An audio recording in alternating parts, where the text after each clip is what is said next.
Hi everyone, welcome back. In today's video, we are going to discuss about how to reboot iPhone in two simple ways. So the first simplest and easiest way to reboot iPhone, you need to hold your power button and the up button of volume. Make sure you press these two buttons together. You need to press these two buttons for at least 2 to 3 seconds. Then this type of page will appear on your screen. Here you have the option of slide to power off. You need to slide this option for turning off your phone. Now wait for about 15 to 20 seconds depending on how many apps were running in the background. So turn your iPhone back on. So for this, press and hold the side button on the right hand side until the Apple logo appears. If everything is working fine, your phone should reboot and you will be asked to enter your passcode.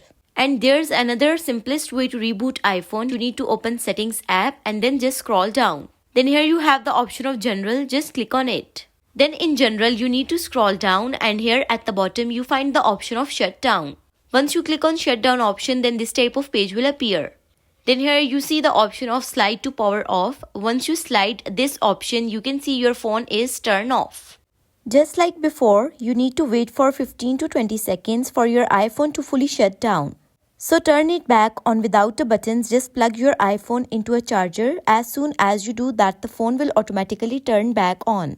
You will see the Apple logo and your phone will be up and running in no time. If your side button is broken or unresponsive, another quick tip is to use your charger. Once you plugged in, phone will recognize the connection and boot up automatically. So these are two simplest way to reboot iPhone. If you found this video helpful, leave a like on video and do subscribe to our channel. Thank you so much for watching.